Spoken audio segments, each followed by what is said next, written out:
കഞ്ഞി വിളമ്പട്ടെ.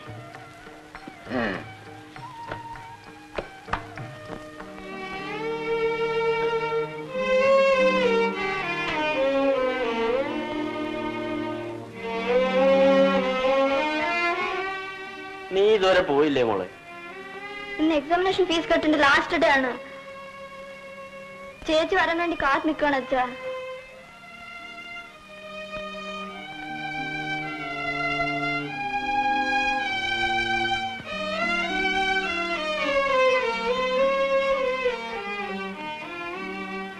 ഒരെണ്ണത്തിനെങ്കിലും രണ്ടക്ഷരം പഠിപ്പിച്ചൊന്ന് കണ്ണു തെളിയിച്ചു വിടാന്ന് വെച്ചാൽ അതിന് നീ സമ്മതിക്കില്ലേ ഗുരുവായൂരപ്പ?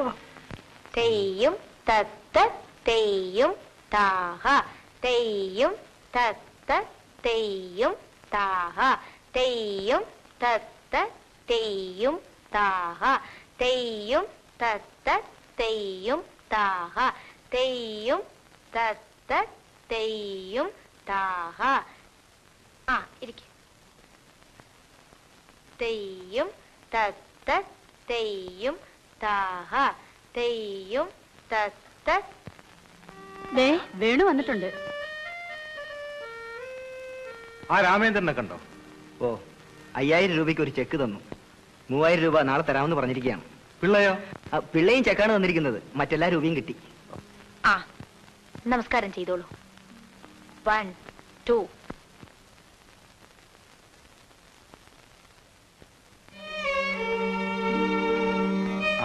ആരും കുടിശ്ശിക വരുത്താൻ സമ്മതിക്കരുത്.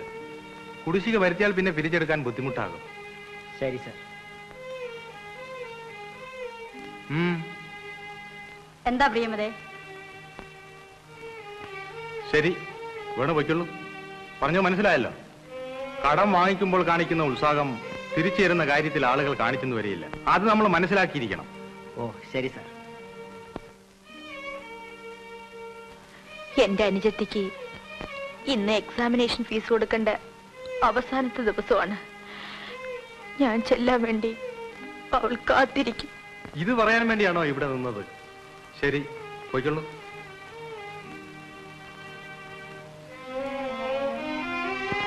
എന്താ പോകുന്നില്ലേ? ഇന്ന് ഫീസ് കൊടുത്തില്ലെങ്കിൽ അവളെ പരീക്ഷയ്ക്കിരുത്തില്ല. എനിക്കൊരു 50 രൂപ തരണം. അത് കൊള്ളാമല്ലോ. ഇപ്പോൾ തന്നെ 2 മാസത്തെ ശമ്പളം നേരത്തെ വാങ്ങിയിരിക്കല്ലേ? ഇനി ഒരിക്കലും ഞാനിങ്ങനെ ബുദ്ധിമുട്ടിക്കില്ല. മറ്റൊരു മാർഗവും ഇല്ലാത്തതുകൊണ്ടാണ്. ഇതൊരു നാണം കെട്ട ഏർപ്പാടായി പോയല്ലോ. മോളെ ഡാൻസ് പഠിപ്പിച്ചിട്ട് ഞങ്ങൾ ഡാൻസിനൊന്നും വിടാൻ പോകുന്നില്ല. പിന്നെ പ്രിയമതയ്ക്കൊരു ജോലി ആയിക്കൊള്ളട്ടെ എന്ന് കരുതി പഠിപ്പിക്കാൻ സമ്മതിച്ചെന്നേ ഉള്ളൂ. എല്ലാം എനിക്കറിയാം. ഈ പ്രാവശ്യം എന്നെ ഒന്ന് സഹായിക്കണം. പണം ഇല്ലാത്തൊരു പഠിപ്പിക്കാൻ വിടരുത്. ഇങ്ങനെ കടം മേടിച്ച് എത്ര നാളാ പഠിപ്പിക്കുന്നത്?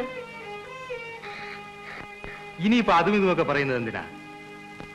50 രൂപ എടുത്തു കൊടുക്കും.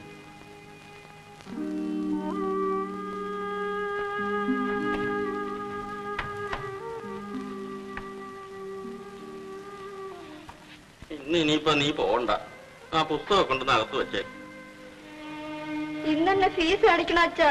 എല്ലാത്തിനും ഒരു വഴി ഉണ്ടാവും മോളെ. നീ അകത്തേക്ക് പോവാ.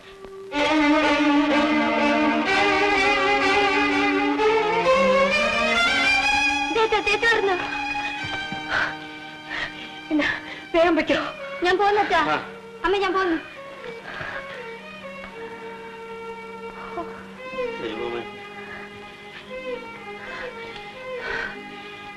വന്ന് കഞ്ഞി കുടിമോളെ. വേണ്ടമ്മേ, ഞാൻ പിന്നീട് കഴിച്ചോളാം. ഞാൻ ഒന്ന് കിടന്നോട്ടെ.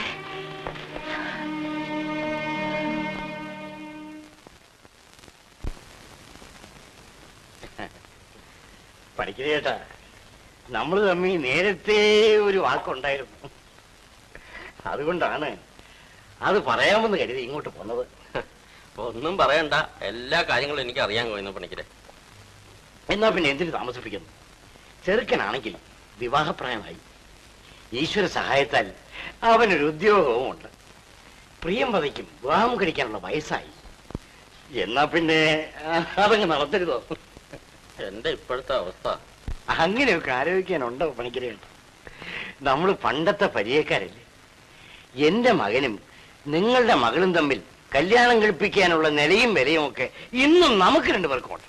എന്നാലും ഒരു കല്യാണം എന്നൊക്കെ പറയുമ്പോ ഈ പറഞ്ഞ പോലെ അതിൻ്റെതായ ചില അതിന്റെ ചട്ടവട്ടങ്ങളൊക്കെ ഏതാണ്ടൊന്ന് ഒരുക്കണം, അത്രമാത്രം. വേണ്ടേ? അതും ചേട്ടന്റെ ഇഷ്ടം.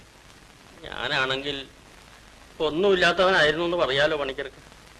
പിന്നെ ഉണ്ടായിരുന്നു എന്ന് പറയാനാണെങ്കിൽ ഈ പറഞ്ഞ പോലെ ഈ കഥകളിൽ നിന്ന് കിട്ടിയിട്ടുള്ള ചില സമ്മാനങ്ങളും ചില അതുപോലെയുള്ള ചില സാധനങ്ങളും ഒക്കെ ആയിരുന്നു. അതിൽ വിൽക്കാവുന്നതെല്ലാം വിറ്റ് തീർത്തു. ഇനിയിപ്പോ ഉണ്ടെന്ന് പറയാൻ ഈ കാണുന്ന ഒരു ചെറിയ പറമ്പും ഒരു ചെറിയ പെരയും ഇവക്ക് ഭാഗത്ത് കിട്ടിയത്, അതും ഒരു കേസില.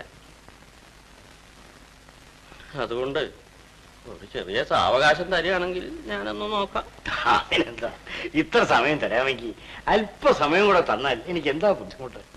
പക്ഷേ കൂടുതൽ അങ്ങോട്ട് താമസിപ്പിക്കരുത്. ഇല്ല, ഞാൻ എന്തെങ്കിലും ഒരു കോമഡി ഉണ്ടാക്കി ഉടനെ തന്നെ അത് നോക്കാം. ഞാൻ എന്നാ ഇറങ്ങട്ടെ ചേട്ടാ. മാധവമേ, മാധവി, ഞാൻ പോവുകയാണ്.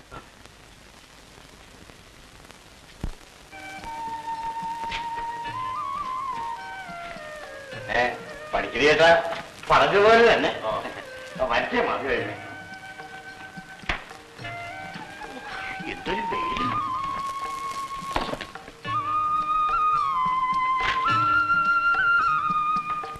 അന്നത്തെ ആ ഒരൊറ്റ വാക്കിന്റെ പുറത്ത് ഇത്രയും നാളും കാത്തിരുന്ന മനുഷ്യൻ ഞാൻ നോക്കിയിട്ട് ഒരു വഴിയും കാണുന്നില്ല ദൈവമേ. ഈ വസ്തുവിന്റെ കേസൊന്ന് തീർന്നു കിട്ടിയിരുന്നെങ്കിൽ ഞാൻ അത് പണയപ്പെടുത്തിയിട്ടെങ്കിലും ഈ കാര്യം നടത്തിയത്. അതിനി കേസ് തീരുന്ന എന്നാണെന്ന് ആർക്കറിയാം. അതാ ഞാനും ആലോചിക്കും. അയ്യോ ഗോമതി, ഒന്ന് വേഗം നടന്നു വന്നേ. അച്ഛനും അമ്മയും നമ്മളെ സ്വീകരിക്കാൻ എന്നെ കാത്തിരിക്കുന്നു. അല്ല, ഇത് ആരൊക്കെയാ? മക്കളെ അപ്പൂപ്പന്റെ കാല് തൊട്ട് വന്നിട്ടാണ് അച്ഛനൊന്ന് കാണട്ടെ. ഒന്ന് വേഗം മക്കളൊന്ന് ഇറങ്ങ്, അപ്പൂപ്പനെ ഒന്ന് തൊട്ട് വന്നിട്ട്.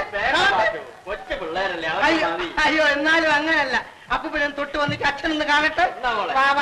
ഒന്നിറങ്ങ്, തൊട്ട് വന്നിട്ടില്ലാലും വേണ്ടില്ല. നീ ഇവിടെ താഴോട്ട് എന്റെ പെടലി ഓടിയിട്ട് അത് പോ, അമ്മ എടുത്തോട്ട് പോ.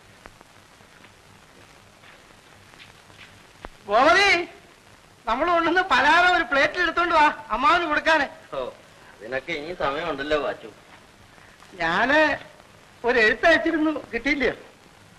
എഴുത്ത് കിട്ടി. ആ കാര്യത്തെ പറ്റി സംസാരിക്കാനാ ഞാൻ വന്നത്. ഞങ്ങൾക്ക് ഉടനെ അങ്ങ് പോണം. കടയിലും ആരുമില്ല, വീട്ടിലും ആരുമില്ല. ഞാനിപ്പോ അതാ ആലോചിക്കണത്, എന്താ ഒരു മറുപടി പറയണ്ടെന്നാ. ഏത് വകയിലാണേലും വേണ്ടില്ല, കുറച്ച് രൂപ ഉണ്ടാക്കി തരണം. ഗോമതിയുടെ ഓഹരി ആണേലും വേണ്ടിയില്ല, കടമായിട്ടാണേലും വേണ്ടിയില്ല. വക ഏതായാലും രൂപയ്ക്ക് രൂപ തന്നെ വേണ്ടേ വാച്ചു. അമ്മാവ് ഇങ്ങനെ ഓരോ ഒഴിവഴി പറയരുത്. എന്റെ ചായക്കടയുടെ മുന്നേറ്റമായിപ്പോ ഒരു കാർണിവൽ വന്നിരിക്കുന്നത്. 2-3 മാസത്തേക്ക് നല്ല കച്ചവടമാണെന്നാ പറയുന്നത്. കടയിൽ എന്തെങ്കിലും വേണ്ടായോ? അതിനുവേണ്ടിയാണ് ഞാൻ ഈ രൂപ ചോദിച്ചത്. കച്ചവടം നല്ലോണം നടന്നാല് അമ്മാവിന്റെ മക്കൾക്കും പേരക്കിടാങ്ങൾക്കും കൊള്ളാം. അല്ല എനിക്കെന്താ? നീ പറയണതൊക്കെ ശരിയാ, പക്ഷേ രൂപ തരികയെന്ന് മാത്രം. അങ്ങനെ നീ ഗോമതിക്ക് 4 പിള്ളേർക്കും കൂടെ 5 ഓഹരിയുണ്ട്. അതിൽ ഓരോ ഓഹരിയും എടുത്തോണ്ടാക്കാം. ബാക്കി 4 ഓഹരിയുടെ കാശ് ചെന്നാൽ മതി. എന്നാൽ കച്ചവടം നന്നാക്കാൻ പറ്റില്ല. ഏത് ഓഹരി ആയാലും എന്ത് ഇനമായാലും പണത്തിന്റെ കാര്യം എന്നോടിപ്പോ പറയണ്ട. അതാണ് ഇവിടുത്തെ പരിസ്ഥിതി. അപ്പൊ ഞാൻ വന്നതുകൊണ്ട് 3 പ്രയോജനമില്ലെന്നോ? എന്ന് ഞാൻ പറഞ്ഞില്ല. എടി ഗോമതി, നീ ആ പിള്ളേരൊക്കെ ചോദിച്ചെടുത്തോണ്ട് പാടി. അതെന്തിനാ? എടി എനിക്ക് പോണം, നീ വരുന്ന പറ്റിയോ? ആ പിള്ളേരെ എടുത്തോണ്ട് വരാൻ. അവരിപ്പോ ഇങ്ങോട്ട് വന്ന് കയറിയല്ലേ ഉള്ളൂ വാച്ചു. അതിനു മുമ്പ് അവരെ ഇറക്കിക്കൊണ്ട് പോകണം.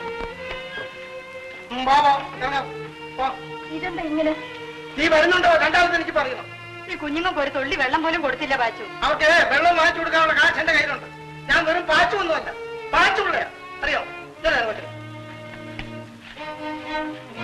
നീ എന്റെ പഴം കുടിച്ചു.